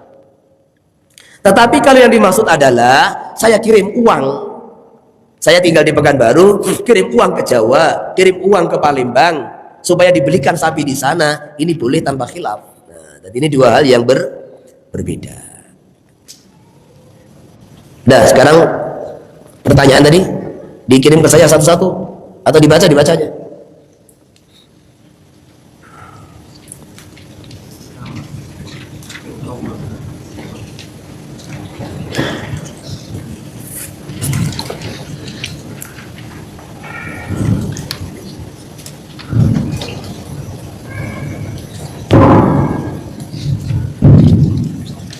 Bismillahirrahmanirrahim. Assalamualaikum warahmatullahi wabarakatuh. Waalaikumsalam warahmatullahi wabarakatuh. Izin Kiai, ini ada beberapa pertanyaan dari peserta yang lain.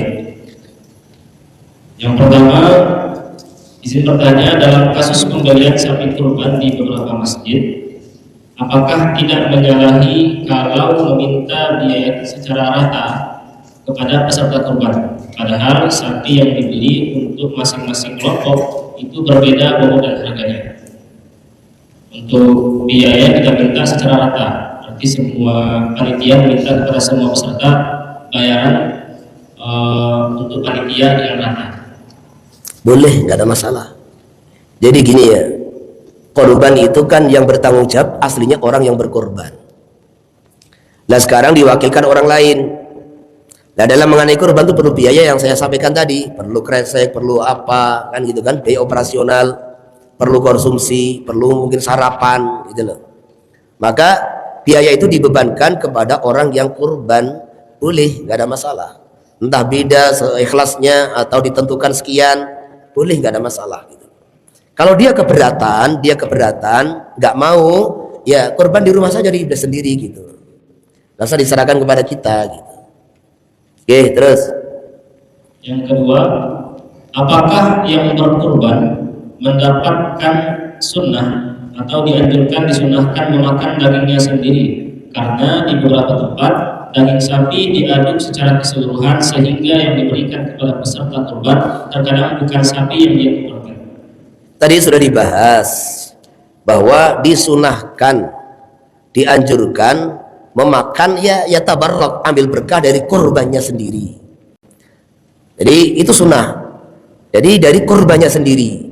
Maka kita tinggal bilang kepada panitia, tolong nanti yang diberikan ke kami ada sedikit lah kan gitu, sedikit daripada kurban dari sapi kita sendiri dan sunnahnya bagian hatinya. Tapi kalau seandainya itu nggak dapat, ya nggak apa-apa gitu. Terus yang ketiga, bolehkah penyembelih kurban dijadikan sebagai profesi? Apabila tidak boleh, maka bagaimana agar tidak melanggar syariat? komisi maksudnya?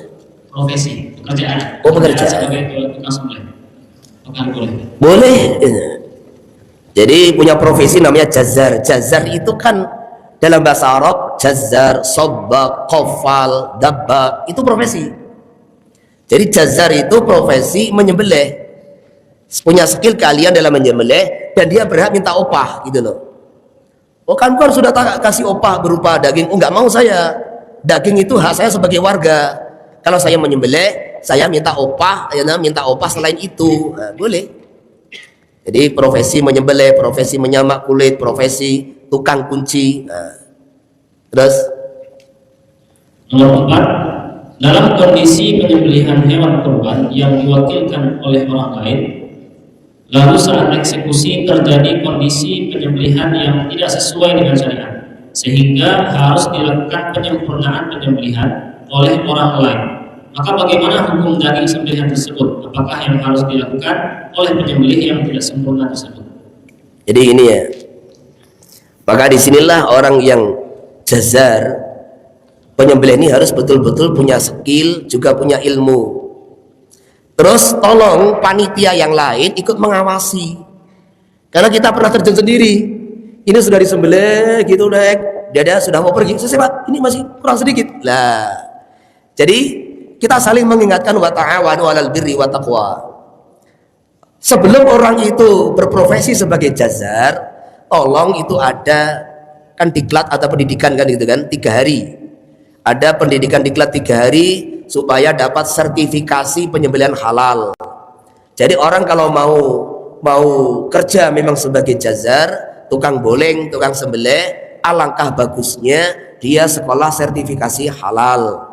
Kalau nggak mampu mungkin jauh atau bagaimana, minimal dia datang kepada orang ulama, minta bimbingan, minta arahan bagaimana penyembelihan yang halal, bagaimana penyembelihan yang sesuai syariat. Nah, itu. Lah, kalau dia memang sudah punya skill, punya ilmu, lah namanya terkadang ada kesalahan, yang penting bukan keteledoran dia, ya nggak bisa disalahkan kan. Tapi kalau karena keteledoran, itu nanti dia harus tanggung jawab. Ini poin sebelum kita menjawab itu. Maka dari situlah panitia kurban itu ketika menyembelih, jangan yang lain pasrah total kepada si jazar ini, tetap diawasi. Diawasi harus betul-betul itu jalur nafas dan jalur makanan betul-betul terputus. Betul-betul terputus. Sekarang bagaimana kalau ini nyembelih kurang, akhirnya satunya dia kan babi pisau kan, disempurnakan orang lain. Nah, ini hukumnya bagaimana? Ditafsil. Kalau ketika menyempurnakan, kondisi binatang ini masih gerakannya kuat, masih hayatun mustaqirrah, gerakannya kuat atau darah masih jeros gitu. Nah, dia ini masih kurang dikit, nah gitu, maka itu halal. Tetapi kalau kondisi binatang ini sudah sakaratul maut, hayatul madzbuh, sudah diem gitu. Tahu-tahu loh ada kurang di sebelah. Nah, jadi gerakan sudah nggak bergerak, darah juga sudah tidak mengalir deras, kan gitu kan? Dua ini, gerakan sudah tidak bergerak cepat, darah tidak mengalir deras, tinggal sekarat tinggal mau mati aja gitu. Lah disempurnakan. Maka ini mazhab Syafi'i nggak sah. Nggak sah gimana? Ya bangkai.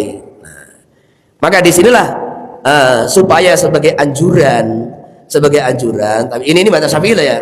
Karena kalau kita bicara mazhab yang lain, nanti di dalam bab dzabihah, mazhab yang lain itu sebagian mazhab kalau tersisa dikit, nah, masih ada yang membolehkan. Jadi mari hukum ini, jalan nafas, jalan minum ini kalau tersisa dikit masih ada yang membolehkan. Bahkan mazhab lain ada yang mengatakan yang wajib salah satu, tidak harus dua-duanya. Ini kalau sudah darurat, waduh. Kalau seekor kambing saya ganti 2 juta ya mampu lah, sapi 24 juta ini. Ini kalau sudah terjadi, maka ini mengikuti madhab salah satu 4 madhab boleh, nggak ada masalah. Tapi sebelum terjadi, hendaklah panitia itu sudah mengantisipasi gitu loh. Ini panitia penyembelihan sudah mudzakarah bagaimana nanti proses penyembelihan.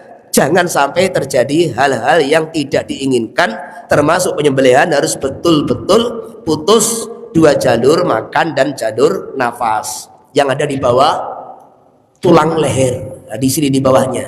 Adapun yang di kanan kiri itu tidak wajib. Nah, gitu loh. Mazhab Syafi'i 2 urat yang di kanan kiri yang dipotong fungsinya untuk mempercepat kematian, membantu proses mempercepat kematian itu tidak wajib. Yang wajib adalah 2 lubang, 2 saluran makanan dan saluran nafas yang ada di bawah leher. Jadi makanya kalau sudah terjadi ya darurat, mau tidak mau ya pindah mazhab, nggak ada masalah. Tetapi kalau ini kita sekarang mudzakarah, ya usahakan panitia bagian menyembelih semua harus siap siaga dan berhati-hati, jangan sampai terjadi ini jalur nafas, jalur makan tidak terpotong. Ada bagian yang tidak terpotong, harus diamati betul di sebelah. Ada saksi kan kalau bisa. Gimana ini? Udah putus? Udah Pak semua? Ya, khalas. Jangan ketika menyembelih malah sibuk nonton video kan gitu kan, ngerekam sibuk. Lah, ketika sudah proses menyembelih ternyata ada yang belum putus, tengkar antara panitia. Ini kamu, udah. Ini tidak menyelesaikan masalah. Terus apa lagi? Pertanyaan kelima, bolehkah tahun ini berkurban atas nama orang tua? Apa? Bolehkah? Tahun ini. Ya, misal tahun ini dia berkorban atas nama orang tua. Terus? Saat di tahun yang sebelumnya sudah pernah sekali berkorban atas nama sendiri. Korban itu disunahkan tiap tahun, bukan kayak haji. Jadi kurban itu bukan kok saya sudah pernah kurban tahun yang lalu gitu. Kurban itu tiap tahun gitu loh. Dan satu orang tuh boleh kurban 100 ekor, 200 ekor pun boleh gitu loh. Jadi mamanya kita ini orang kaya, ternak kita ini ada 5.000 ekor. Kemudian di kampung kita ini ada 100 kakak. Kita kurban 100 ekor kambing, setiap kakak kasih 1 ekor gitu. Nah, boleh.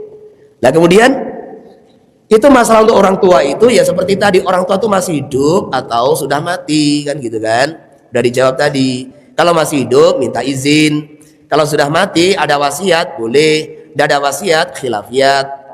Terus pertanyaan nomor 6, bolehkah panitia kurban mengambil untung dari pembelian sapi kurban yang diperuntukkan di tempat dia menjadi panitia tanpa memberitahu yang kurban? Ini sebaiknya dibicarakan terbuka gitu. Dia ini panitia itu wakil, apa dia ini maklar gitu loh. Jadi harus terbuka. Kalau dia ini memang maklar, ya terus terang dari awal, saya ini memang penjual sapi kurban. Saya ini maklaran sapi kurban. Ini harus terus terang. Ini kalau ndak jadi subuhat itu nanti. Karena apa? Karena yang kita ketahui di seluruh Indonesia, panitia itu adalah wakil gitu loh. Panitia itu wakil, sehingga akadnya itu wakalah. Lah akad wakalah itu ada dua. Ada yang wakalah dengan tabarruk tanpa imbalan, ada yang wakalah pakai imbalan. Yang wakalah pakai imbalan itu berlaku hukum ijarah gitu loh. Maka panitia itu terus terang aja gitu loh. Kalau di tempat saya terus terang, panitia nggak boleh ambil untung. Tapi panitia setiap orang saya gaji 60.000. Kerja satu hari itu biasanya dur selesai kita gaji per orang 60.000. Dari hasil uang operasional itu gitu loh. Jadi makanya itu supaya tidak ada subuhat dari panitia kok makelaran kan, itu kan repot jadinya kan gitu kan. Makanya setahu kita ini panitia itu adalah wakil, bukan penjual sapi gitu loh. Beda dengan umpamanya orang bikin menerima jasa akikoh kan gitu kan. Menerima, memang dia ini jualan gitu loh, dia ini jualan gitu loh. Ini beda lagi gitu loh. Menerima jasa, lah makanya ini namanya ijarah. Maka disitulah sebaiknya supaya tidak ada subuhat, ini panitia ini terus terang gitu loh. Yang jelas panitia tidak boleh ambil untung dari jual beli kambing kurban, kecuali memang dari awal panitia itu memang jualan sapi.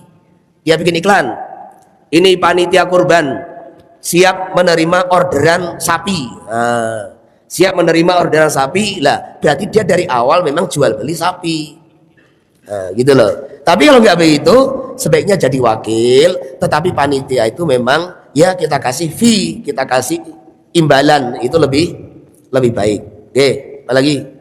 Pertanyaan nomor 7, apakah di dalam kurban tersebut yang wajib dibagikan hanya daging saja, sedangkan bagian jeroan tidak? Jadi setiap daerah itu punya tradisi ya. Jadi jeroan itu juga macam-macam apa yang dimaksud. Kalau di Arab, jeroan itu orang tidak mau makan gitu loh. Dari negara kita, jangankan jeroan, usus pun dimakan gitu. Sate usus, kurang Masya Allah, ini soto babat. Jadi makanya gini, masalah jeroan itu serahkan kepada tradisi masyarakat masing-masing. Yang penting satu digarisbawahi, tidak boleh dijual. Jadi kalau masyarakat itu biasanya memang keroyokan, masuk keroyokan itu mereka juga menginginkan itu jeroan, ya dibagi kepada masyarakat. Tapi ada masyarakat itu nggak mau, ngapain kita ini cari jeroan. Kalau jeroan itu kan hati kan gitu kan, hati paru-paru itu masih dimakan, itu wajib dibagi. Tapi kalau babat usus, nah itu biasanya orang nggak mau, silahkan diletakkan di situ, siapa mau ambil silahkan gitu loh. Yang penting tidak boleh dijual gitu loh. Paham ya? Jadi itu serahkan ke daerah masing-masing. Kalau yang diadakan jeroan, sebagian daerah nggak makan, sebagian daerah masih makan. Kalau masih makan ya dibagi gitu loh. Tapi jangan sampai ini masyarakat daging ini jeroan tok. Lah ini kan jadi omongan, ya bukan masalah tidaknya pembagian enggak, tapi akan jadi omongan di masyarakat gitu loh. Maka jeroan itu bisa dibagi-bagi, diselipkan di antara daging yang dibagi gitu loh. Terus kemudian pertanyaan nomor 8, manakah yang lebih utama, berkurban atas nama sendiri lalu diniatkan pahalanya untuk almarhum atau almarhumah orang tua, atau kita berkurban langsung atas nama almarhum atau almarhum? Yang pertama, jadi daripada kita ini berkorban atas nama almarhum yang diperselisihkan sahnya oleh para ulama, dan nanti dagingnya juga kita sulit nggak bisa makan kan gitu kan, maka yang disepakati ulama kita kurban atas nama kita sendiri, kurban sunnah kan gitu, pahalanya dikirim kepada almarhum almarhumah. Terus kemudian jika ada sekelompok orang berpatungan atau urunan untuk membeli kambing atau membeli sapi sedangkan jumlahnya lebih dari 7 orang, atas nama siapakah kurban tersebut dan pahalanya bagaimana? Ya atas nama yang disepakati mereka, ini satu kelas kan 30 orang, iuran dapat kambing, dan madzhab Syafi'i hanya bisa di atas namakan 1 orang kan gitu. Ya disepakati. Sudah. Loh, lah saya iuran dapat apa, Pak? Anda dapat pahala membantu orang korban. Nah, gitu loh. Ini Pak, nggak ada yang sepakat keroyokan. Kalau keroyokan ya nggak usah iuran gitu loh. Jadi namanya iuran itu wa ta'awanu 'alal birri wa taqwa. Anda mau dapat pahala kok malah keroyokan, sedangkan Allah tuh maha kaya, di akhirat tuh luas. Kenapa keroyokan pahala gitu loh. Makanya kita ini kalau sudah sepakat iuran, ya harus longgar dada, terserah di antara siapa. Dia yang dapat pahala kurban, lah kita semua dapat pahala membantu orang kurban, gitu loh. Kalau itu iuran sapi ya di atas aman, siapa 7 di antara mereka harus ikhlas gitu loh. Harus ikhlas. Terus dari peserta ada lagi yang mau bertanya, silahkan. ya. Masih ada waktu ini 15 menit. Bismillah. Assalamualaikum warahmatullahi wabarakatuh. Waalaikumsalam. Izin bertanya 2 pertanyaan Pak ya. Pernah kami dapati keterangan bahwasanya berkorban dengan ayam itu pun juga mencukupi, minta penjelasannya. Kemudian yang kedua, bila setelah selesai dari korban, selesai pekerjaan korban, tapi masih ada sisa uang operasional korban, maka diletakkan di mana uang ini? Jadi yang pertama itu kan fatwanya Sayyidina Abdullah bin Abbas radhiyallahu an, kalau kita nggak mampu kurban, kan perintahnya iraqatud dam. Perintahnya itu di hari raya kurban itu mengalirkan darah. Sedangkan tidak punya semua orang, tidak semua orang punya kemampuan untuk minimal menyembelih seekor kambing. Maka kalau nggak mampu, kata Sayyidina Abdullah bin Abbas, sembelihlah ekor ayam. Idza amartukum bi amri fa'tu minhu mastata'tum. Lah ini namanya qaulus sahabi, pendapat pribadi seorang sahabat. Lah qaulus sahabi apakah bisa dijadikan sebagai dalil syar'i? Madzhab Syafi'i nggak bisa. Maka akhirnya ini dalam pemahaman ulama-ulama madzhab Syafi'i artinya apa? Ya artinya kita ini minimal sudah mengalirkan darah, tetapi ya tidak bisa dianggap sebagai pahala kurban. Tapi kita sudah mengerjakan apa yang kita mampu gitu loh. Tapi jangan bilang saya nggak mampu Pak, HP-nya iPhone 17. Ya ada. Suruh kurban kambing itu 1 ekor betina, ada yang harga 1 juta kambing domba itu. Ada harga 1 juta, 1.500.000 sudah dapat kambing betina gitu loh. Gak mampu, HP-nya S Ultra 25 lah gitu loh. Ini bukan gak mampu, tapi kamu gak dapat hidayah gitu loh. Yang kedua, kalau ada uang sisa, jadi ada uang sisa dari kan panitia tadi saya katakan wakil kan gitu kan, maka ya dilaporkan kepada orang-orang yang kurban kan gitu kan, dilaporkan kepada orang-orang yang kurban. Karena ini mereka yang punya uang sebetulnya kan, kita cuma mengelola kan, untuk apa? Kalau udah terserah untuk selamatan panitia, alhamdulillah kan gitu kan. Sebagian aja masukkan kas masjid, ya terserah. Ada yang ingin begini-begini, ternyata itu 5 orang untuk panitia aja, 2 orang masjid, ya bagian 2 orang kasihkan ke masjid. Jadi seperti itu. Maka inilah pentingnya ada pemberitahuan kepada semua orang yang kurban. Itu ada semua diminta izin, ini ada uang sekian, itu boleh enggak untuk panitia, kan gitu kan. Kalau enggak boleh ya kemana, ya, disampaikan kepada orang yang kurban. Terus jangan kalau kurang ngomong tapi mesti lebih diam saja.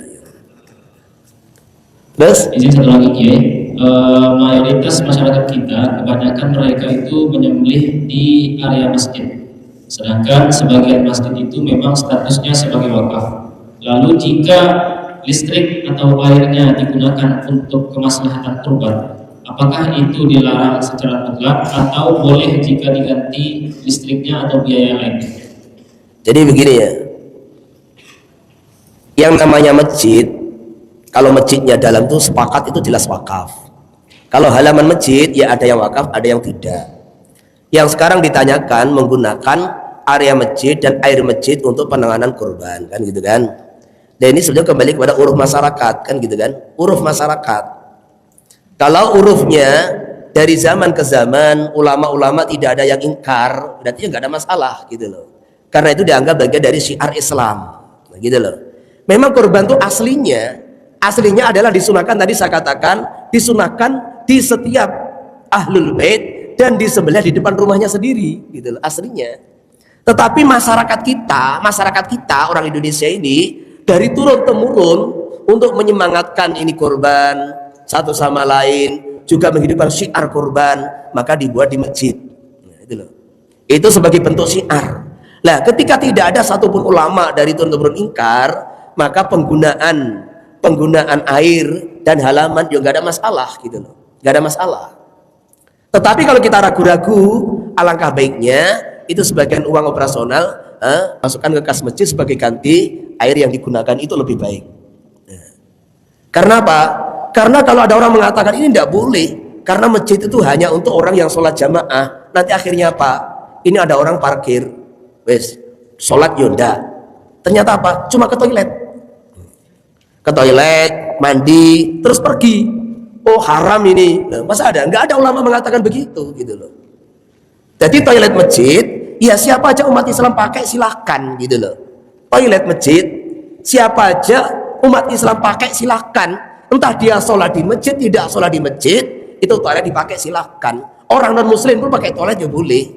Begitu pula parkir di halaman masjid, siapapun parkir boleh selama tidak mengganggu proses sholat jamaah. Tetapi kalau parkirnya itu apa? Anda beli mobil, tidak punya parkir di rumah, parkirnya di halaman masjid, namanya orang bermasalah gitu. Tetapi kalau orang itu safar, sesekali itu dia mampir ke masjid, entah istirahat kan gitu kan, dia tidak sholat, namanya dia malam jam 2 ngantuk, terus parkir di halaman masjid, dia ke toilet tidur, sebelum subuh yuk berangkat, haram kah? Enggak gitu loh. Enggak, padahal dia enggak sholat, cuma tidur karena ngantuk dalam perjalanan, ya enggak haram gitu loh. Makanya ini orang korban itu yang memakai halaman masjid, apalagi ada syiar dalam Islam kan gitu kan, memakai air masjid enggak ada masalah gitu. Karena apa? Uruf. Nah, uruf yang berlaku di masyarakat gitu loh. Yang penting satu, itu harus dibersihkan, darah-darahnya dibersihkan, semua dicuci, bau-bau semua dibersihkan, jangan sampai mengotori halaman masjid, jadi harus bersih semua, dan juga bau-bau darah dibersihkan semua. Itu aja. Lagi? Ada lagi yang mau bertanya? Ya.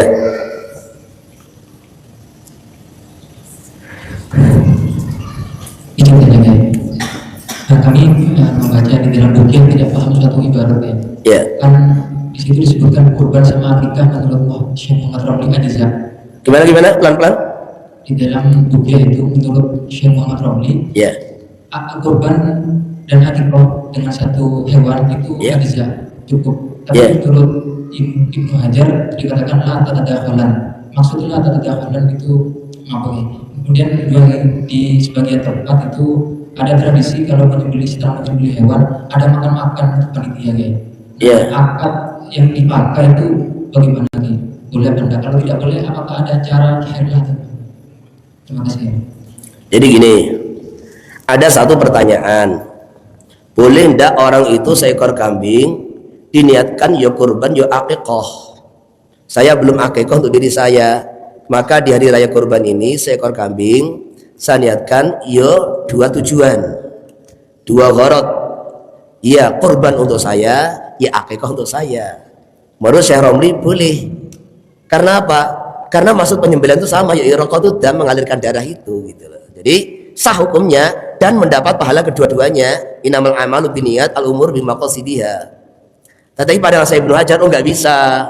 Tujuan daripada udhiyah dan tujuan daripada akikah ini dua tujuan yang berbeda. Karena dua tujuan berbeda, ya harus 2 ekor. Nggak bisa salah satu ekor untuk 2 tujuan, nggak bisa.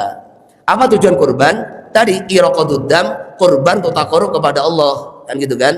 Akikah untuk apa? Menebus diri saya sendiri, gitu loh. Ini namanya argumen ulama, pandangan yang berbeda. Jadi karena tujuannya ini adalah iraqah apa? Akikah tujuannya adalah saya menebus saya sendiri supaya saya bisa mensyafaati orang tua, harus ya kambing sendiri. Jadi ini 2 tujuan yang oleh Syekh Ibnu Hajar dianggap berbeda. Ketika tujuannya berbeda, ya harus 2 binatang yang berbeda begitu. Terus yang kedua, apa tadi? Nah ini, seorang panitia makan-makan pakai daging kurban itu harus memenuhi beberapa syarat. Bukan kalau tidak boleh mutlak, nggak boleh, tapi ada syarat. 1, dia ambil seekor kambing. Nah, jangan, wah ini kambing ini ambil, sapi ini kambing. Enggak, kalau dia ingin masak-masak, ambil seekor kambing kurban. Nah, 1, ambil seekor. Yang kedua, ambil yang bukan kambing nadar. 2, ambil kurban tatawu. 3, izin kepada yang kurban. 4, ambil 1,5 kilo bagikan mentah dulu. Nah, silakan sekarang dimasak. Udah. Jadi harus ambil dulu mentah, setengah kilo atau berapa, kasihkan fakir miskin, sisanya setelah masak. Jadi makanya kurban saya, panitia tanya Ustaz, itu kambing Ustaz gimana untuk kita masak-masak? Nah, boleh, gak ada masalah. Ambil 1 ekor, kemudian terus pilih yang bukan kurban nadar. 3, minta izin kepada yang kurban dan harus ada izin. Nah, yang keempat, setelah disembelih, ambil dagingnya, bagikan fakir miskin kan gitu kan. Silahkan dimasak, boleh. Apa lagi? Coba ya, belakang. Wajib bisa maju ke depan kalau ada speaker,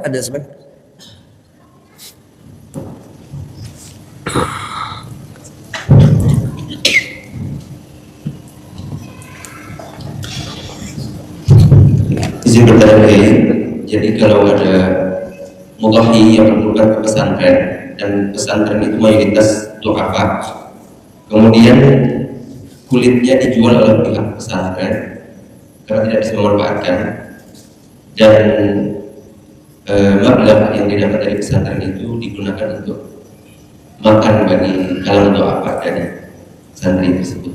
Bagaimana dia? Dijual uangnya untuk dimakan. Tadi kan sudah dijawab, ta'akharta. Bapak terlambat kayaknya. Dengan itu saya menjadi takut. Nah, tadi sudah dijawab kan, kita harus ikut madhab. Ada 2 metode kan. Yang pertama, kita harus ta'yin siapa penerima, madhab Syafi'i kan. Kita ta'yin siapa penerima, 2-3 orang gitu. Kan gitu kan. Kemudian kita izin menjualkan, kasihkan ke dia, gak boleh orang lain gitu loh. Itu madhab Syafi'i. Kemudian kalau ikut madhab Abu Hanifah, madhab Imam Malik, madhab siapa tadi? Shahibut Takrib kan gitu kan. Shahibut Takrib, kemudian madhab Imam Abu Hanifah, sudah silahkan mau dijual, yang penting dibagikan ke fakir miskin. Uangnya untuk fakir miskin boleh. Oke, apa lagi?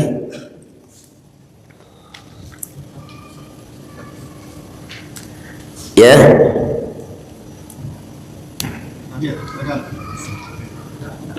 Assalamualaikum warahmatullahi wabarakatuh. Waalaikumsalam warahmatullahi wabarakatuh. Izin bertanya, sebelum disembelih atau dijatuhkan sapi. Jadi sebentar, Shahibut Takrib itu adalah Abul Hasan, Imam Abul Hasan Al-Qasim bin Muhammad bin Ali Al-Qafal Asyasi, meninggal dunia sekitar tahun 400 Hijriah. Jadi Shahibut Takrib yang dimaksud di sini Imam Abul Hasan Al-Qasim bin Muhammad Al-Qafal Asyasi, meninggal sekitar tahun 400 Hijriah. Ya, terus Sebelum disembelih atau dijatuhkan sapi tidak ada cacat, akan tetapi ketika dijatuhkan kakinya patah, apakah masih dilanjutkan penyembelihannya? ini pertanyaan yang memang tidak diinginkan. Jadi ini pertanyaan yang tidak diinginkan. Itulah namanya musibah kan gitu kan. Dan ini juga terjadi di tempat kita gitu loh, di Temborong kemarin itu. Jadi sapi ketika dijatuhkan, ada yang sapi ketika turun dari mobil kan gitu kan, atau kakinya patah kan gitu kan. Dan ini mazhab Syafi'i ya jelas tidak sah untuk kurban. Maka seumpama begini, ditanya kepada 7 orang yang kurban, dan yang ditanyakan ini kan jatuhnya ketika dijatuhkan untuk disembelih gitu kan, bukan jatuh dari mobil kan. Jadi ketika dijatuhkan itu, dimberukkan itu kan, itu akhirnya kakinya patah karena sapi berontak kan gitu kan. Maka ini sebetulnya kalau kita bicara kaidah madhabiyah, qiyas secara fikih Syafi'i, kembali kepada orang-orang yang menyembelih itu. Kan ada 4-5 orang kan gitu kan. Kalau jatuhnya sapi itu bukan karena keteledoran dia, maksudnya dia sudah berusaha ikut sistem cara penyembelihan yang ada, tapi qadarullah, takdir Allah, sapinya insiden kecelakaan gitu loh. Maka itu nggak bisa disalahkan, sehingga ya harus 7 orang yang korban itu karena dia mewakilkan, tidak bisa menyalahkan, ya sudah terima apa adanya, namanya orang kena musibah, dan sapi tetap disembelih gitu loh. Masalah diterima sebagai kurban atau tidak, ya kita doa kepada Allah sama-sama, mudah-mudahan Allah terima niat kita dan pengorbanan kita seadanya ini. Gitu.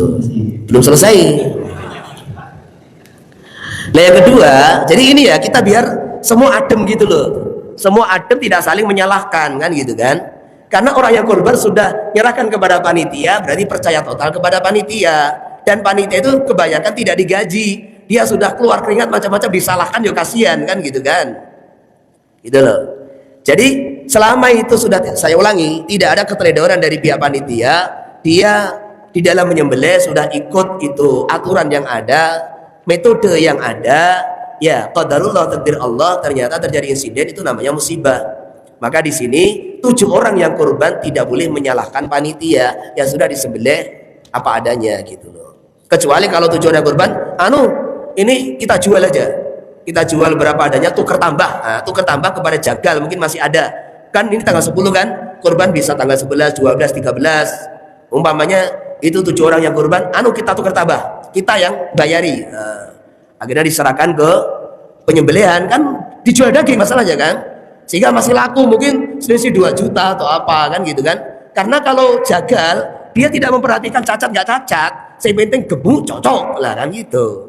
Sehingga kita bisa tawar menawar kepada jagal, lah nanti dia beli berapa, mungkin rugi 2 juta, kita bayar, selesai masalah. Ini namanya orang kurban tahu ilmu, juga hatinya longgar. Tetapi kalau di sini ini istilahnya, waduh kita nggak siap, itu sudah pas-pasan, udah sebenarnya apa adanya, doa bersama, mudah-mudahan Allah terima niat kita, Allah sempurnakan kekurangan kita, Allah berikan pahala yang melimpah nanti di akhirat. Udah gitu aja.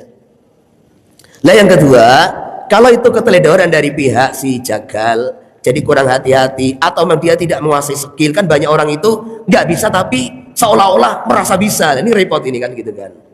Jadi ada orang itu, ini siapa yang milih? Saya. Ini saya, ternyata latihan lah gitu. Ternyata latihan. Nah ini kan berarti keteledoran dari pihak wakil, dia harus ganti itu. Lah gantinya bagaimana? Seperti tadi, tawarkan ke jagal penyembelihan, dan tadi dibeli berapa kan gitu kan? Dibeli berapa, ya dibelikan sapi yang sama tombok berapa. Seperti itu.